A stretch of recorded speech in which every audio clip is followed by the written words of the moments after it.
ジャギ様から盗み取った北斗神拳、北斗を味合わせてやるわ。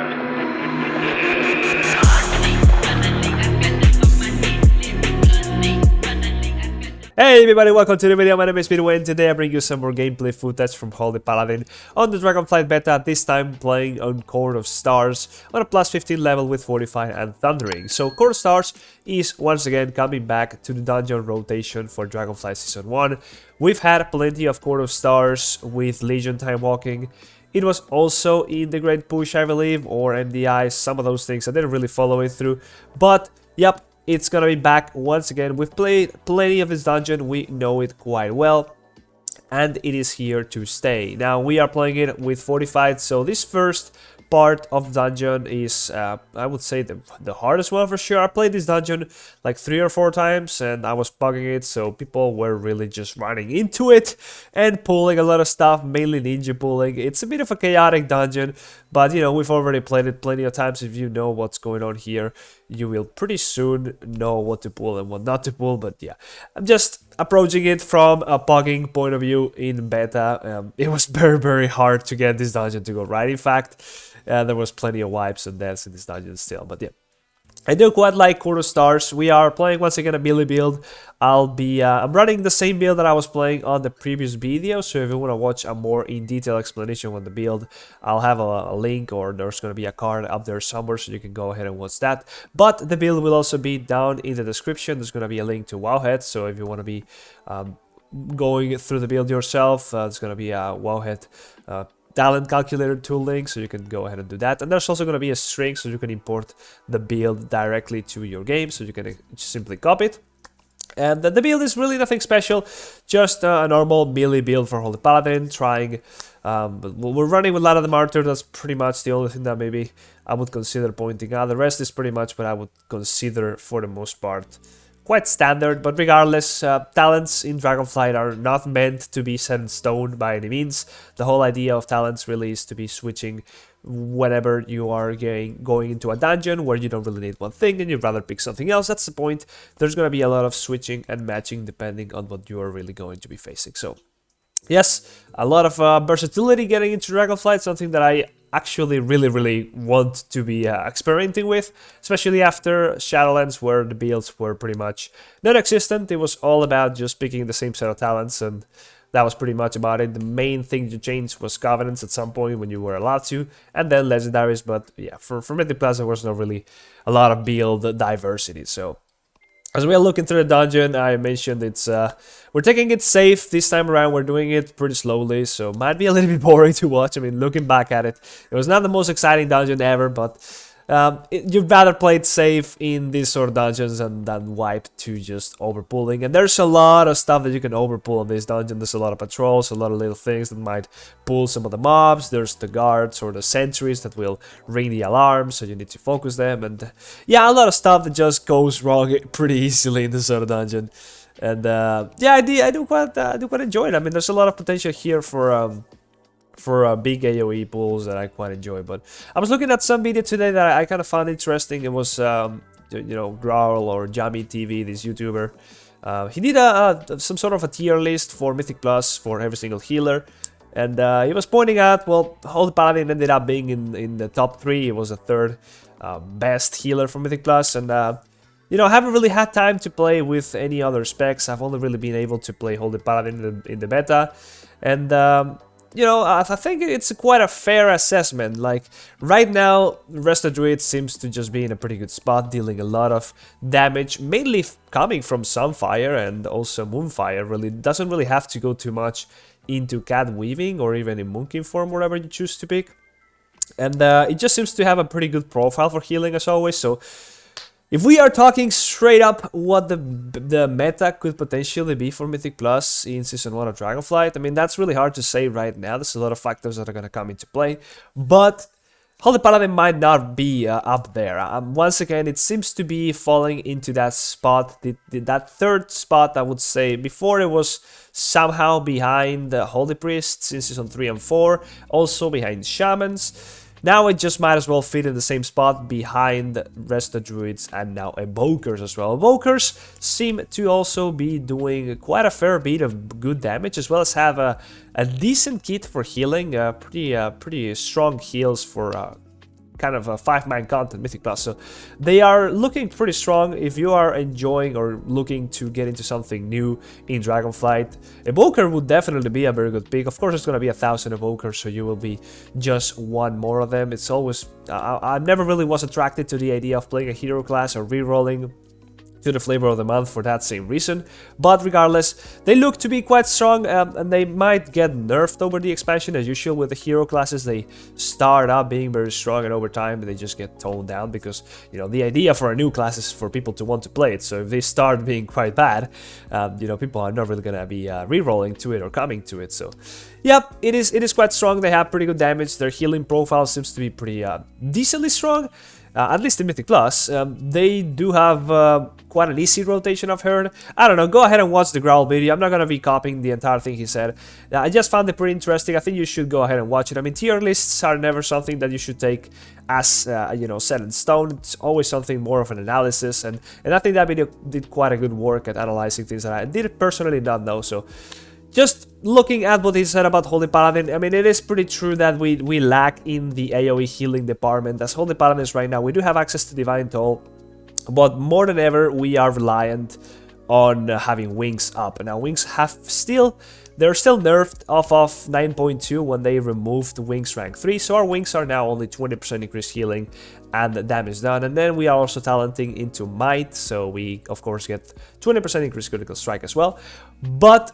you know, we still have weaker Wings overall, and our healing outside of Wings is just as weak as always, right? Our overall healing has sort of been nerfed here and there in favor of... I do want to say, I kind of feel like it's been done in favor of favoring a much more caster-centric build. So we have less Holy Shock healing, we have less Word of Glory healing.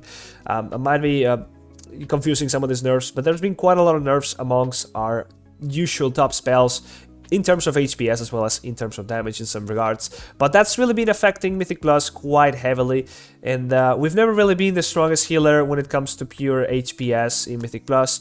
That was never really the case, even back in Season 1 and 2 of Shadowlands. It was mainly the fact that we had a lot of damage and we were able to push to things because we just had a lot of healing coming from Ashen that was able to push over a lot of the other mechanics. But healing for Holy Paladins has never really been its big strength in Mythic Plus, and with all these nerfs that might have compounded a little bit too hard, I don't want to be a doomer, but, you know, Holy Paladin is not really strong either now.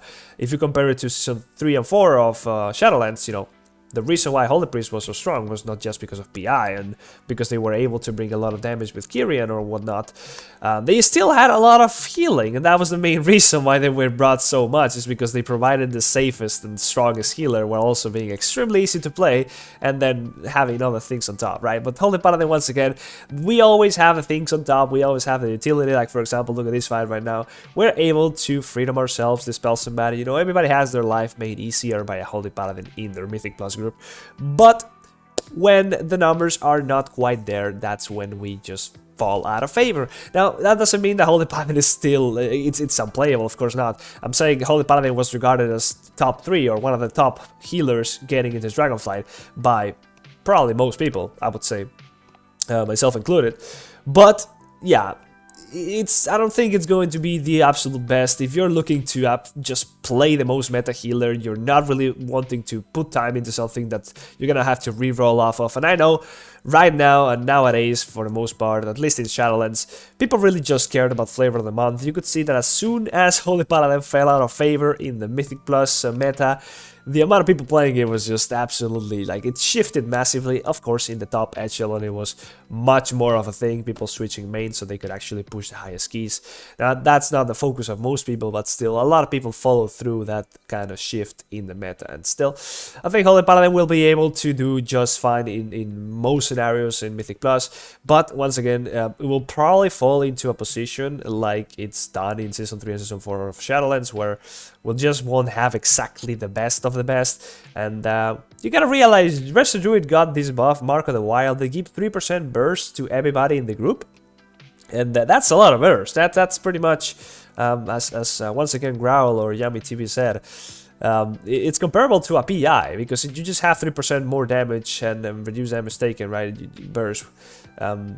And throughout the whole dungeon, it doesn't fall off if you just keep it up, right? So that's an insane buff that would just keeps on giving. It doesn't fall off, and it doesn't require you to actually make a good use of, unlike PI. But regardless, we don't have such a thing. Evokers also bring a Lust. They bring a Kick, which we also have now. But bringing Lust always nice, and they do just have a pretty complete kit as well.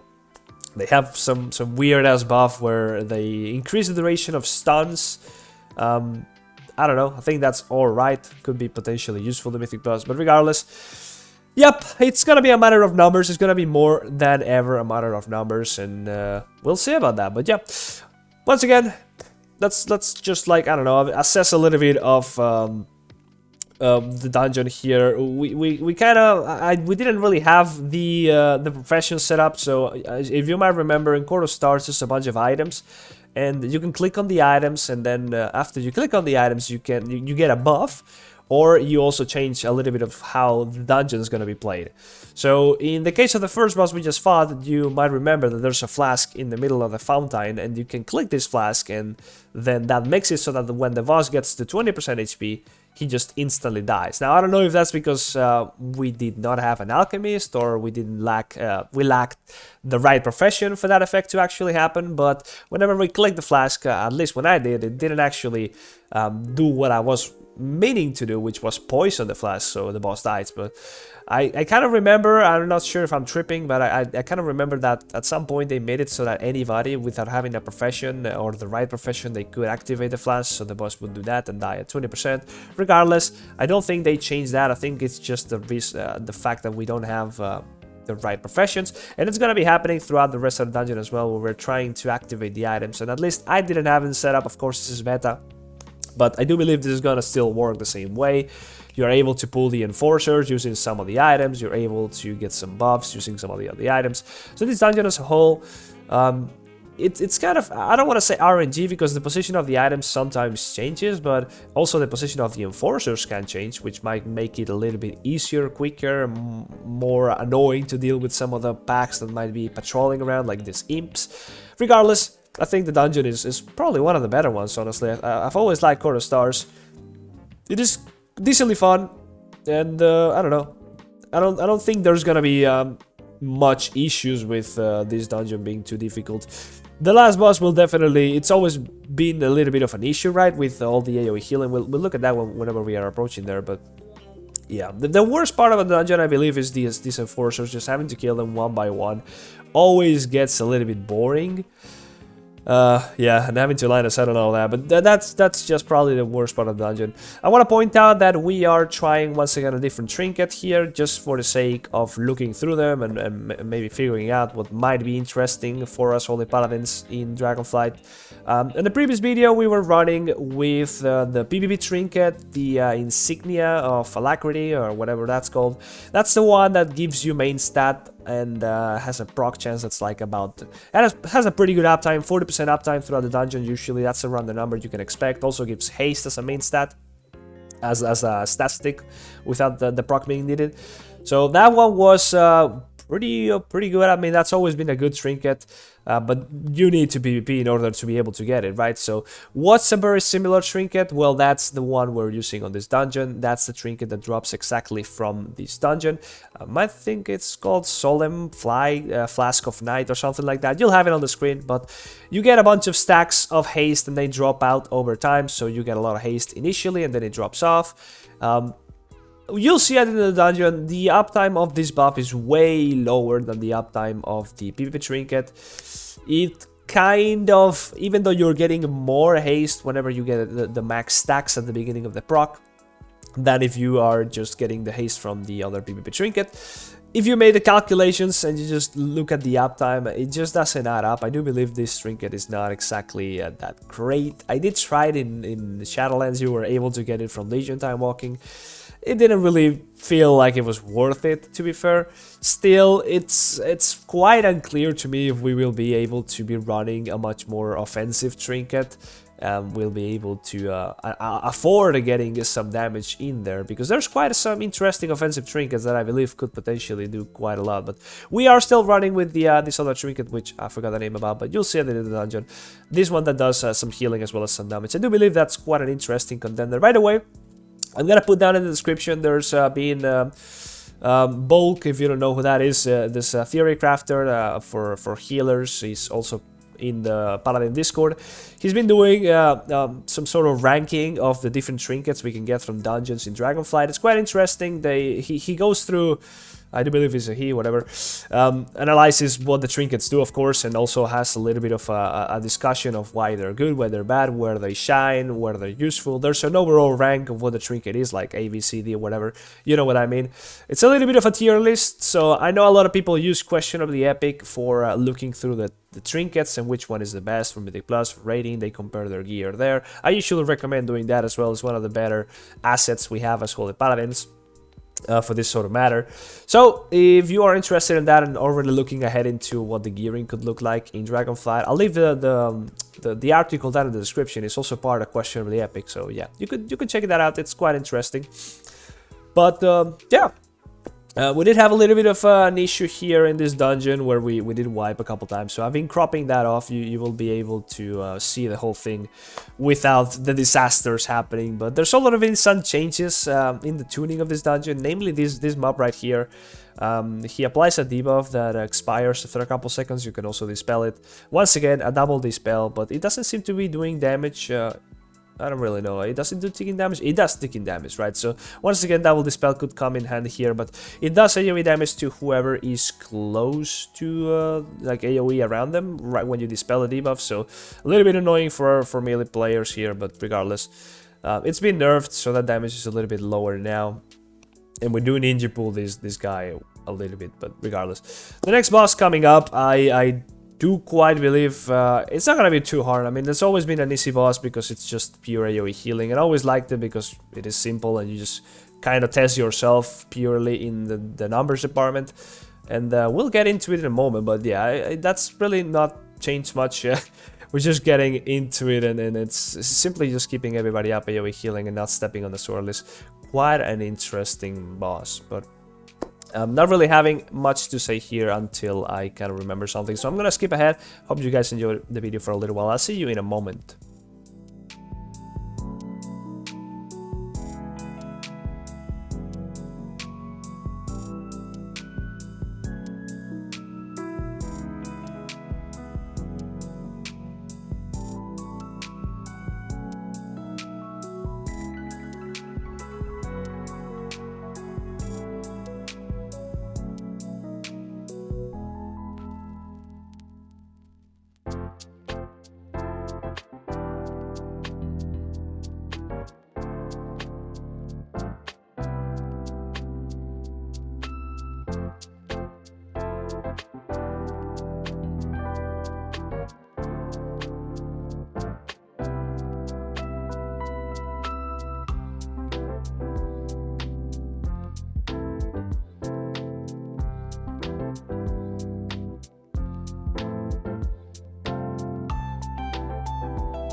So let's retake it here on the boss. I was talking that it's quite an interesting boss to heal, just a pure AoE damage, quite fun to test yourself against this sort of healing profile, where the fight is not too stressful, so you can focus purely on the numbers, just go ahead and do some damage, and not really have to bother too much with other things that will put you off from your rotation.